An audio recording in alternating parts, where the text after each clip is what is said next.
Assalamualaikum warahmatullahi wabarakatuh. Saya di sini akan menjelaskan teori belajar sibernetik yang disusun oleh Claudia Clementina, NIM 2002 10 20 50 12, Diana Mulyawati Dewi, NIM 2002 10 20 51 28, Dinda Ayu Afriza, NIM 2002 10 20 5101, yang disusun oleh Claudia Clementina, NIM 2002 10 20 50 12, Diana Mulyawati Dewi, NIM 2002 10 20 51 28, Dinda Ayu Afriza, NIM 2002 10 20 5101. Yang pertama, pengertian belajar menurut aliran sibernetik. Teori sibernetik belajar adalah pengelolaan informasi. Teori ini mempunyai kesamaan dengan teori kognitif, yaitu mementingkan proses daripada hasil pembelajaran. Nah, di sini terdapat asumsi dari teori sibernetik, yaitu tidak ada satupun proses belajar pun yang ideal untuk situasi dan cocok untuk semua siswa. Yang kedua yaitu aliran-aliran sibernetik dalam suatu pembelajaran. Nah, aliran sibernetik ini dapat dibedakan menjadi dua, yaitu aliran teori belajar menurut Landa. Yang pertama, proses berpikir algoritmik, yaitu proses berpikir sistematis, tahap demi tahap, linear, konvergen, lurus menuju ke satu target tujuan tertentu. Yang kedua, cara berpikir heuristik, yaitu cara berpikir divergen menuju beberapa target tujuan sekaligus. Yang kedua, cara belajar menurut Pascal. Menurut Pascal ada dua macam cara berpikir, yaitu cara berpikir realisis dan cara berpikir Wallace yang menyeluruh. Pendekatan realisis yang dikemukakannya memiliki kesamaan dengan pendekatan algoritmik. Sedangkan cara berpikir menyeluruh adalah berpikir yang cenderung melompat ke depan, langsung ke gambaran lengkap sebuah sistem informasi.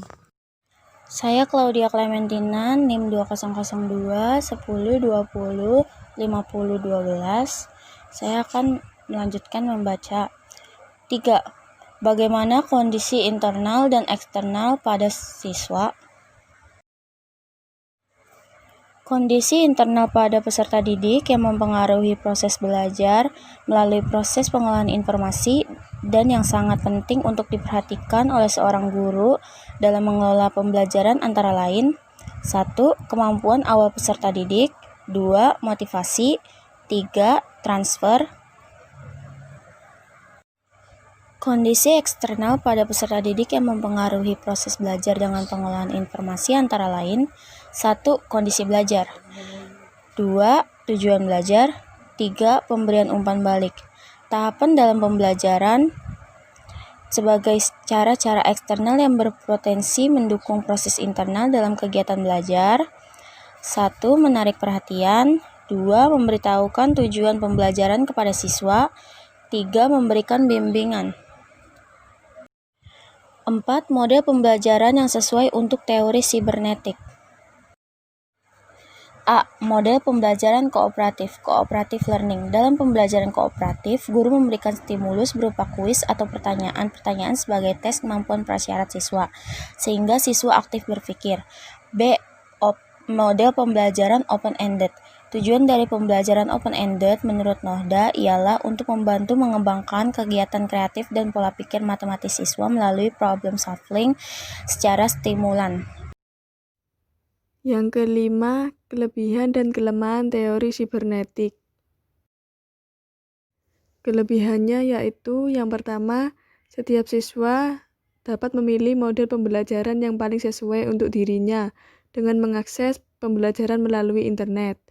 Yang kedua, pembelajaran bisa disajikan dengan menarik, interaktif, dan komunikatif. Yang ketiga, buku-buku, materi ajar atau sumber pembelajaran lainnya bisa diperoleh secara autentik atau sesuai aslinya, cepat dan murah.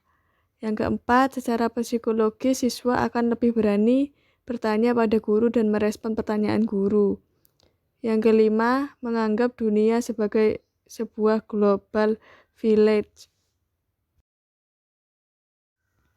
Kekurangannya yaitu teori aliran ini dikritik karena tidak secara langsung membahas tentang proses belajar sehingga menyulitkan dalam penerapan. Ulasan teori ini cenderung ke arah psikologi dan informasi dengan mencoba melihat mekanisme kerja otak. Dan pada akhirnya, masing-masing aliran teori belajar ini mengandung kelebihan atau keunggulan dan kelemahan, yang mana kita harus mengetahui untuk dapat berkombinasikan dalam penerapannya dengan cara pendekatan pembelajaran yang lain sehingga dicapai hasil proses belajar yang lebih baik.